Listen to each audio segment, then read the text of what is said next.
തിരുമൂലദേവൻ്റെ തിരുമന്ത്രം 7-ാം തന്ത്രത്തിലെ പഞ്ചേന്ദ്രിയ നിഗ്രഹത്തിലെ അടുത്ത ചില പാടലുകളിലേക്ക് നമുക്ക് പ്രവേശിക്കാം. നോക്കൂ.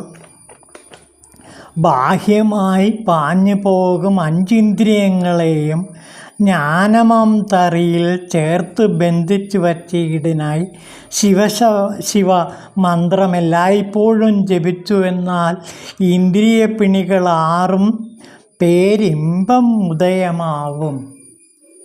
ഇമ്പം ഉദയമാവും. അപ്പോൾ ഈ 6 ഇന്ദ്രിയങ്ങളും പഞ്ചേന്ദ്രിയങ്ങളും മനസ്സും ഉൾപ്പെടെയുള്ള 6 ഇന്ദ്രിയങ്ങളും ഇമ്പമായി മാറും, സ്നേഹമായി മാറും. എന്തു ചെയ്താൽ? ശിവ മന്ത്രം എല്ലായ്പ്പോഴും ജപിച്ചു എന്നാൽ.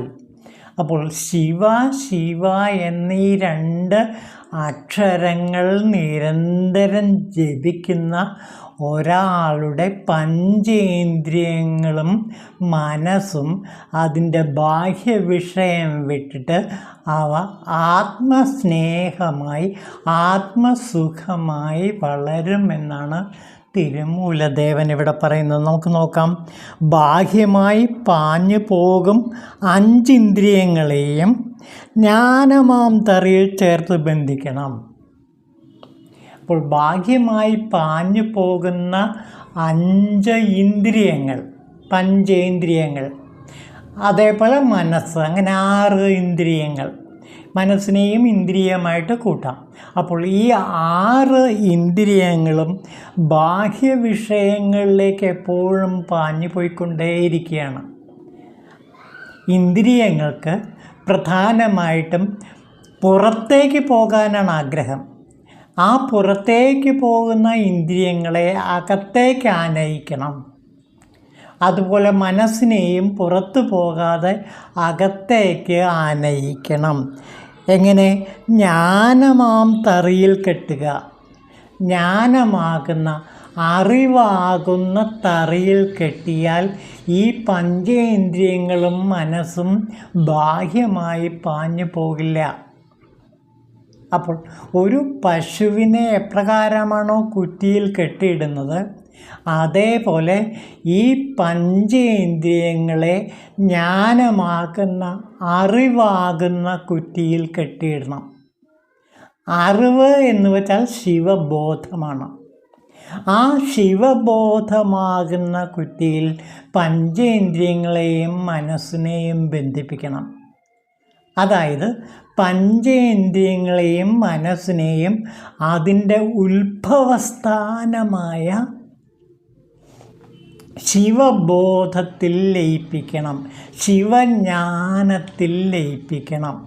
അങ്ങനെ ശിവജ്ഞാനത്തിൽ മനസ്സിനെയും ഇന്ദ്രിയങ്ങളെയും കെട്ടുമ്പോൾ ആ മനസ്സും ഇന്ദ്രിയങ്ങളും ബാഹ്യ വിഷയങ്ങളിലേക്ക് പാഞ്ഞു പോകാതെ ജ്ഞാനബോധത്തിൽ, ശിവബോധത്തിൽ തന്നെ അലിഞ്ഞു ചേരും. അതിന് ഉള്ള എളുപ്പമായൊരു മാർഗം എന്താണെന്ന് വെച്ചാൽ ശിവ മന്ത്രം എല്ലായ്പ്പോഴും ജപിക്കുക. ശിവ എന്നീ 2 അക്ഷരങ്ങൾ നമ്മൾ അക്ഷരബ്രഹ്മത്തിൻ്റെ മഹാത്മ്യത്തെ പറ്റി ഇതിനു മുമ്പ് കണ്ടതാണ്. ഏറ്റവും ദിവ്യവും ശ്രേഷ്ഠവുമായ ശിവമന്ത്രമാണ് ശിവ എന്നീ 2 അക്ഷരങ്ങൾ. നമ്മൾ കണ്ടതാണ്. 51 അക്ഷരങ്ങൾ വേദമാകുന്ന ശാഖയുടെ കൊമ്പത്ത് പൂക്കുന്ന പൂക്കളാണ്. അതിലെ ഏറ്റവും ശ്രേഷ്ഠമായ 2 പൂക്കളാണ് ഈ 2 അക്ഷരങ്ങൾ. ശി എന്നുള്ള അക്ഷരവും വാ എന്ന അക്ഷരവും. ശി എന്ന അക്ഷരം എന്താ? ഷ പ്ലസ് ഇ ആണ് ശി. അങ്ങനെ ഷായും ഈയും ചേരുമ്പോൾ ശി എന്ന അക്ഷരമുണ്ടാകുന്നു. പിന്നെ വാ പ്ലസ് ആ, വാ എന്ന അക്ഷരങ്ങൾ ഉണ്ടാകുന്നു. അങ്ങനെ ശിവ എന്ന അക്ഷരദ്വയം സത്യത്തിൽ ഒരു ശിവബോധത്തിൻ്റെ വിത്താണ്. ഓർക്കുക, ശിവബോധത്തിൻ്റെ വിത്ത് വിത്താണ് ശിവ എന്ന രണ്ടക്ഷരം. ഈ രണ്ടക്ഷരം ഉച്ചരിച്ചുകൊണ്ട് തന്നെ നമുക്ക് ശിവബോധത്തെ സാക്ഷാത്കരിക്കാൻ കഴിയും. അപ്പോൾ തിരുമൂലദേവൻ പറയുന്ന എത്ര ലളിതമായ മാർഗമാണെന്നോർക്കൂ. രണ്ടക്ഷരം മാത്രം നിരന്തരം ജപിച്ചാൽ മതി. ആ രണ്ടക്ഷരം ശി എന്നും വാ എന്നും അക്ഷരമാണ്. ഈ ശി വാ എന്നീ രണ്ടക്ഷരങ്ങൾ സഹസ്രാര പത്മത്തിലെ ശിവശക്തികളുടെ മേളനത്തെയാണ് സൂചിപ്പിക്കുന്നത്. അപ്പോൾ ശിവശക്തികളുടെ മേളനത്തെ പ്രതീകവൽക്കരിക്കുന്ന രണ്ട് ദിവ്യ മന്ത്രാക്ഷരങ്ങളാണ് ശി എന്ന അക്ഷരവും വാ എന്ന അക്ഷരവും. അപ്പോൾ വളരെ എളുപ്പമാണ് ശിവബോധത്തിലേക്ക് എത്തിച്ചേരുക. എല്ലായ്പ്പോഴും ശിവ ശിവ എന്നിങ്ങനെ ഉച്ചരിച്ചാൽ മാത്രം മതി. അത് മാനസികമായി ഉച്ചരിച്ചാൽ മതി. മനസ്സിലെപ്പോഴും ശിവമന്ത്രം ജപിച്ചുകൊണ്ടേയിരിക്കുക. ശിവമന്ത്രം എന്നുള്ളത് ഈ രണ്ട് ശിവാക്ഷരങ്ങളാണ്. അതായത് ശി എന്നും വാ എന്നും ഈ രണ്ടക്ഷരങ്ങൾ മാത്രം നിരന്തരം ഉരുവിട്ടുകൊണ്ടിരുന്നാൽ, മാനസികമായി ഉരുവിട്ടുകൊണ്ടിരുന്നാൽ ആ രണ്ടക്ഷരങ്ങളും നമ്മളെ ശിവബോധത്തിലേക്ക് നയിക്കും. ശിവബോധത്തിലേക്ക് നയിക്കുക എന്ന് വെച്ചാൽ പഞ്ചേന്ദ്രിയങ്ങളെ നമ്മുടെ വരുതിയിൽ നിർത്തുക എന്നുള്ളതാണ്. അപ്പോൾ പഞ്ചേന്ദ്രിയങ്ങളെയും മനസ്സിനെയും അടക്കാനുള്ള ഏറ്റവും എളുപ്പ വഴി തിരുമൂലദേവൻ ഇവിടെ നമുക്ക് പറഞ്ഞു തരികയാണ്. നാം സാധാരണ മനസ്സിൻ്റെ അടിമയാണ്. മനസ്സാണ് ഇന്ന് ഏറ്റവും വലിയ പ്രശ്നമായിരിക്കുന്നത്. ഈ മനസ്സിനെ ശാന്തമാക്കാൻ, ഈ മനസ്സിനെ ശിവബോധത്തിലേക്ക് എത്തിക്കാൻ വേണ്ടി വളരെ എളുപ്പമാണ് ശിവ എന്നീ രണ്ടക്ഷരങ്ങൾ മാത്രം നിരന്തരം മാനസികമായി ഉരുവിട്ടാൽ മാത്രം മതി. അത് കുറെ കഴിയുമ്പോൾ ഓട്ടോമാറ്റിക്കായിട്ട് നമ്മുടെ ശ്വാസം തന്നെ ശിവശബ്ദമായി മാറും. നാം ശ്വസിക്കുന്ന ആ ശ്വാസോച്ഛ്വാസം ശിവ എന്നീ രണ്ട് വാക്കുകളായി മാറും. അതായത് അജപ ഗായത്രിയിലെ സോഹം തന്നെയാണ് ശിവശബ്ദവും. ആ സോഹം ശബ്ദം തന്നെയാണ് ശിവശബ്ദവും എന്ന് മനസ്സിലാക്കി ശിവ ശിവ എന്നിങ്ങനെ രണ്ടക്ഷരങ്ങൾ മാത്രം ജപിച്ചാൽ മനസ്സിനെ പൂർണ്ണമായും കീഴടക്കാൻ കഴിയും. അപ്പോൾ ലോകത്തിലെ ഏറ്റവും പ്രയാസമായ കാര്യം, അതായത് സാമ്രാജ്യങ്ങൾ മുഴുവനും നിങ്ങൾക്ക് കീഴ്പ്പെടുത്താൻ കഴിയും. അല്ലെങ്കിൽ ഒരു കടലിലെ വെള്ളം മുഴുവനും കുടിച്ചു തീർക്കാനും പറ്റും, വറ്റിച്ചു തീർക്കാനും പറ്റും. പക്ഷേ അതിനേക്കാൾ വളരെ പ്രയാസമാണ് സ്വന്തം മനസ്സിനെ കീഴ്പ്പെടുത്തുക എന്നുള്ളത്. സ്വന്തം മനസ്സിനെ കീഴ്പ്പെടുത്താനുള്ള ഏറ്റവും ലളിതമായ മാർഗം ഇവിടെ തിരുമൂലദേവൻ നമുക്ക് പറഞ്ഞു തരികയാണ്. ഈ രണ്ടക്ഷരങ്ങൾ മാത്രം നിരന്തരം സാധന ചെയ്താൽ മതി. ഏത് രണ്ടക്ഷരങ്ങൾ? ശിവ എന്നീ രണ്ടക്ഷരങ്ങൾ. അത്രയ്ക്ക് ദിവ്യമാണ് ഈ രണ്ടക്ഷരങ്ങൾ. തിരുവാചകത്തിൽ നമുക്ക് വളരെ വ്യക്തമായിട്ട് കാണാൻ കഴിയും ഈ രണ്ടക്ഷരങ്ങളുടെ മഹത്വം. ശിവ, ശിവായ നമ എന്നീ അക്ഷരങ്ങൾ എപ്രകാരമാണ് ഒരാളെ ശിവസാക്ഷാത്കാരത്തിലേക്ക് നയിക്കുന്നത് എന്ന് തിരുവാചകർത്താവായ മാണിക്യവാചകർ തിരുവാചകത്തിലെമ്പാടും വിശദമാക്കുന്നുണ്ട്.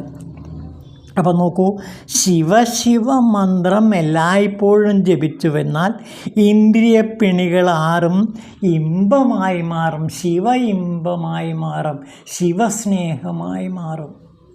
അപ്പോൾ മനസ്സിൽ വിദ്വേഷമുണ്ടെങ്കിൽ ഈ വിദ്വേഷത്തെ ഇല്ലാതാക്കി ശിവസ്നേഹം നിറയ്ക്കണമെങ്കിൽ എളുപ്പമാണ് ഈ രണ്ടക്ഷരങ്ങൾ ശിവ എന്ന രണ്ടക്ഷരങ്ങൾ മാത്രം നിരന്തരം സാധന ചെയ്താൽ മതി.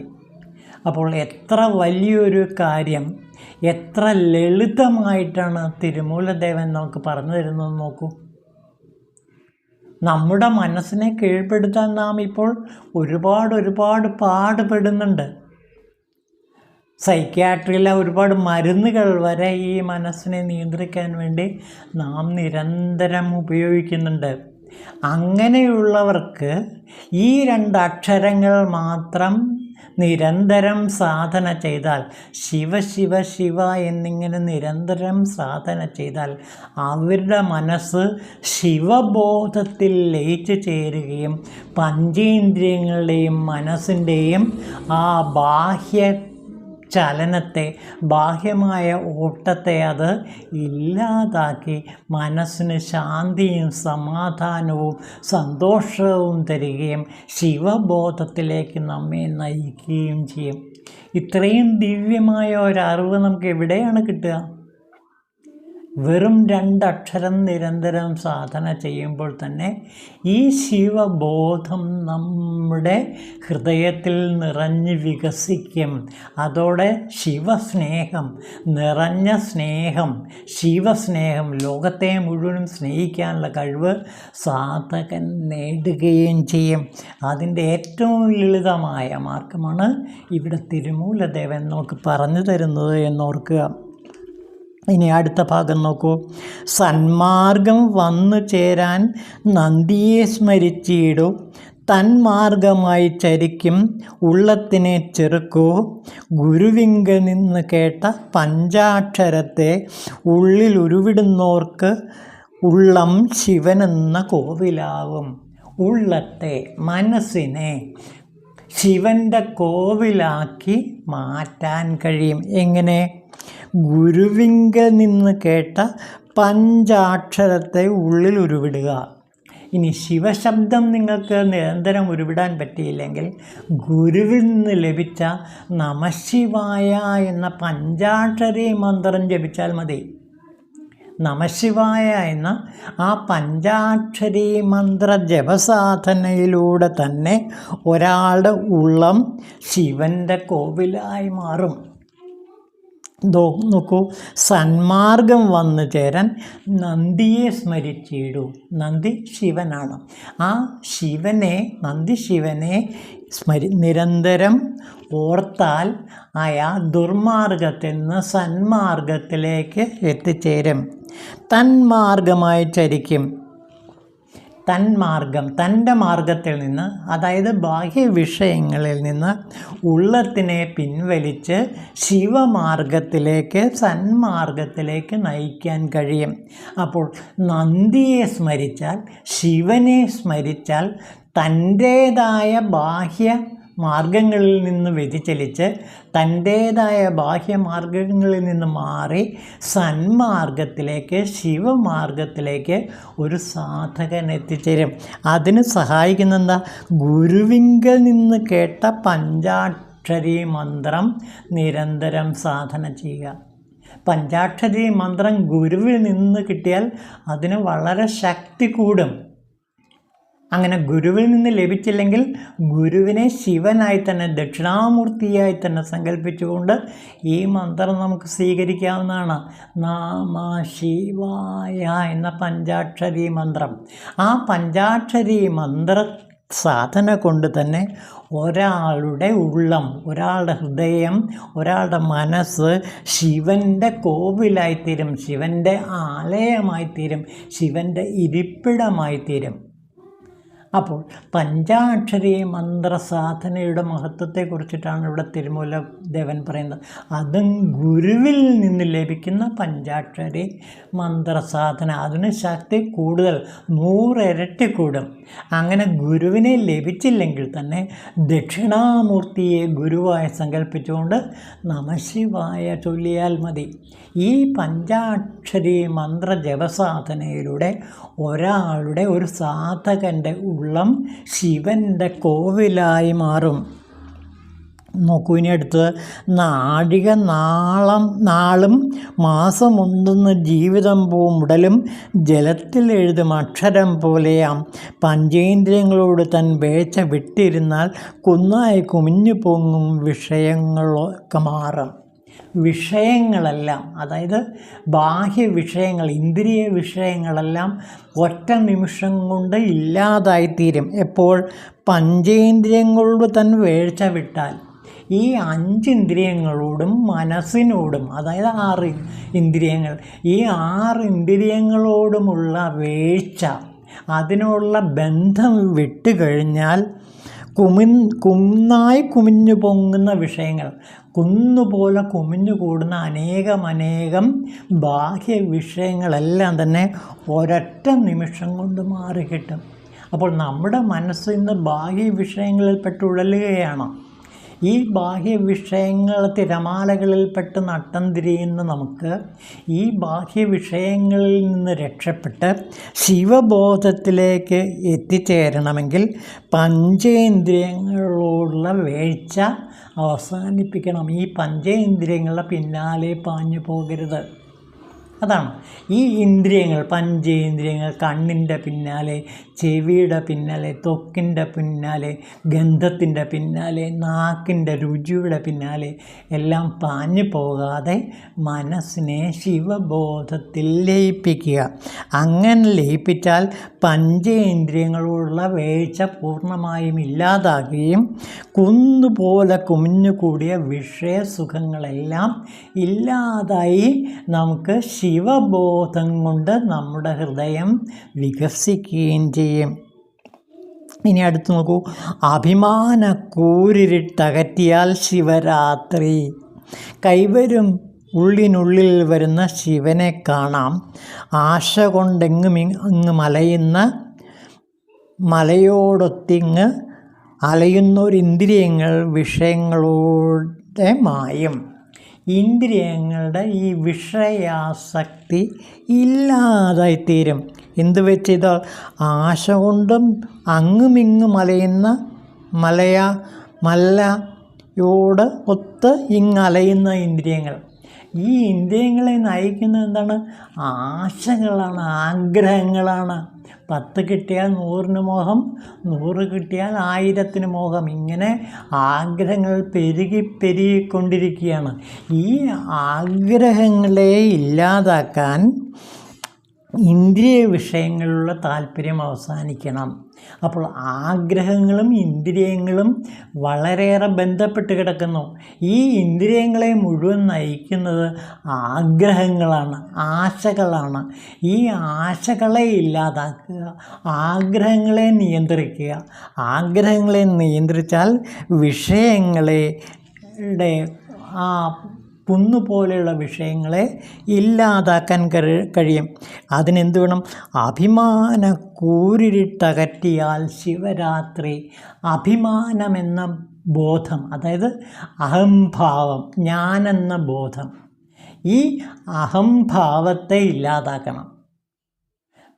അഹംഭാവത്തെ, ഞാനെന്ന ഭാവം, അമ്പട ഞാനേ എന്നുള്ള ആ ഞാൻ എന്നുള്ള ആ അഹംഭാവം, ഈ അഹംഭാവത്തെ പൂർണ്ണമായും ഇല്ലാതാക്കിയാൽ, അകറ്റിയാൽ അയാൾക്ക് എന്നും ശിവരാത്രിയാണ്.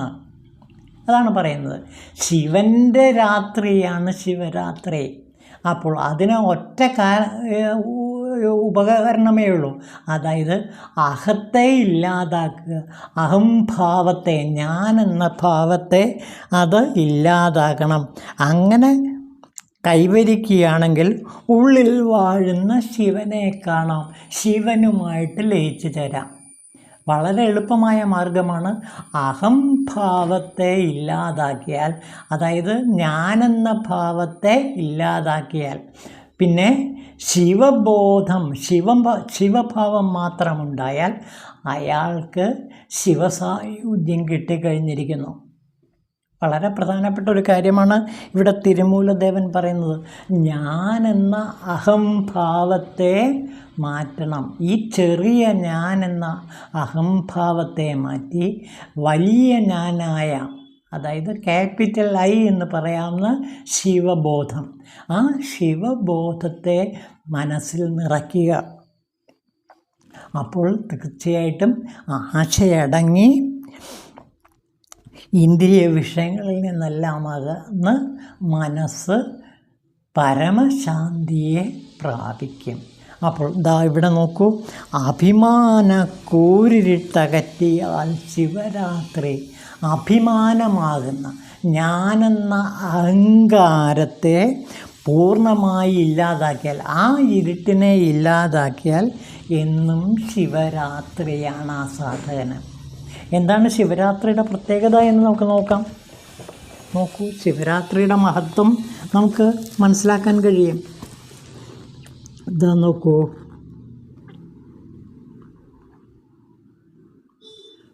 കുംഭമാസത്തിലെ കറുത്ത ചതുർദശി അർദ്ധരാത്രി വരുന്ന ദിവസം 2 ദിവസം അത് വരുന്നുവെങ്കിൽ ആദ്യത്തെ ദിവസമാണ് ആഘോഷത്തിന് സാധാരണ കണക്കാക്കുന്നത്.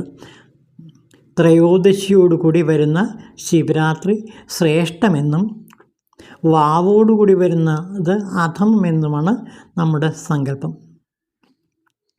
ദേവാസുരന്മാർ ചേർന്ന് പാലാഴി കടഞ്ഞപ്പോൾ അതിൽ നിന്ന് ഉയർന്നു വന്ന ലോകനാശകമായ കാളകൂടം എന്ന വിഷം ശിവൻ കുടിക്കുകയും ശിവന് ബോധക്ഷയമുണ്ടാകുകയും ചെയ്തു. ഇതിൻ്റെ അനുസ്മരണമായിട്ടാണ് ശിവരാത്രി ആഘോഷിക്കുന്നത്. ആ തിഥി മുഴുവൻ ഉപവസിച്ച് ഉറക്കമിളച്ച് ശിവപൂജയിലും ധ്യാനത്തിലും ശിവഭക്തന്മാർ മുഴുകിക്കഴിയുന്നു. ഭാരതത്തിലെല്ലായിടത്തും ശിവരാത്രി ആഘോഷിക്കാറുണ്ട്. ശിവരാത്രി വ്രതം മോക്ഷപ്രദമാണെന്ന് പുരാണങ്ങൾ ഉദ്ഘോഷിക്കുന്നുണ്ട്. കേരളത്തിലെ ആലുവ മണപ്പുറത്ത് ആഘോഷിക്കപ്പെടുന്ന ശിവരാത്രി ഉത്സവം വളരെ പ്രസിദ്ധമാണ്. പിന്നെ ഗുജറാത്തിലുള്ള സോമനാഥം, പിന്നെ മഹാബലിപുരം, രാമേശ്വരം, വാരണാസി തുടങ്ങിയ പുണ്യസ്ഥലങ്ങളിലും ശിവരാത്രി ആഘോഷിച്ചു വരുന്നു. അപ്പോൾ ശിവരാത്രിയുടെ പ്രത്യേകതയെക്കുറിച്ചിട്ട് നമുക്ക് നന്നായിട്ടറിയാം. ശിവൻ കാളകൂട വിഷം കഴിച്ച ആ രാത്രിയാണ് ഉറക്കമിളച്ചിരുന്ന് ശിവപൂജ ചെയ്യുന്നു.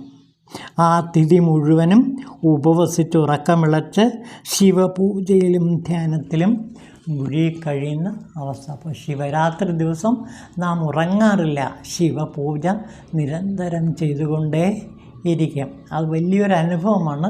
ശിവരാത്രി ദിവസം ഉറങ്ങാതെ ശിവപൂജ ചെയ്യുക എന്നുള്ളത് ജീവിതത്തിലെ വലിയൊരു അനുഗ്രഹമായിട്ട് നമുക്ക് അനുഭവപ്പെടുകയും ചെയ്യാം. ഇതാണ് ശിവരാത്രി. അപ്പോൾ എപ്പോഴും ശിവപൂജ ചെയ്യുന്ന അവസ്ഥ, 24 മണിക്കൂറും ശിവ ശിവ ശിവ എന്ന് ജപിച്ചു കൊണ്ടിരിക്കുന്ന അവസ്ഥ, ഇതാണ് ശിവരാത്രി. അപ്പോൾ നോക്കൂ, അഭിമാന കൂരിട്ടകറ്റിയാൽ നമുക്ക് ശിവരാത്രിയാകും. അഭിമാനമെന്ന ഇരുട്ടിനെ മാറ്റുക. അപ്പോൾ എല്ലാ രാത്രികളും ഇരുട്ടില്ലാത്ത വെളിച്ചം നിറഞ്ഞ നിലാവ് പരന്ന ശിവരാത്രിയായിട്ട്, ശിവപൂജയായിട്ട് നമുക്ക് അനുഭവപ്പെടും. ഇത് തന്നെയാണ് എല്ലാ കവികളും വീണ്ടും വീണ്ടും പാടുന്നത്. നമുക്ക് പാമ്പാട്ടി സിദ്ധരുടെ ഒരു കവിതയിലേക്ക് ഒന്ന് കിടക്കാം. ദാ നോക്കൂ, അദ്ദേഹം പറയുന്നൊരു പാമ്പാട്ടി കവിതയുണ്ട്. മനസ്സെന്ന കുതിരയെ ശകടമാക്കി, ഗതിയെന്ന കടികയെ വായതിൽ പൂട്ടി, ചിനമെന്ന ജീനിയിൽ ചീരായെ അമർന്ന്, വെളി തന്നെ ചേർന്നാടു നീ പാമ്പേ. അല്ലയോ പാമ്പേ, നീ എന്ത് ചെയ്യണം? മനസ്സെന്ന കുതിരയിൽ യാത്ര ചെയ്യുക. അതിനെ മതിയെന്ന കടികയെ വായിൽ പൂട്ടി, മതി ബുദ്ധി കൊണ്ട് നിയന്ത്രിച്ച്, ചിനമെന്ന ജീനിയിൽ ചീരമർന്ന്, വെളി തന്നിൽ ചേർന്ന് നീ ആട് പാമ്പേ. വെളി ശിവവെളി. ആ ശിവ വെളിച്ചത്തിൽ ശിവരാത്രിയിൽ എത്തിച്ചേരുക. നീ എപ്പോഴും ശിവരാത്രിയിൽ നിന്ന് ആടുപാമ്പേ.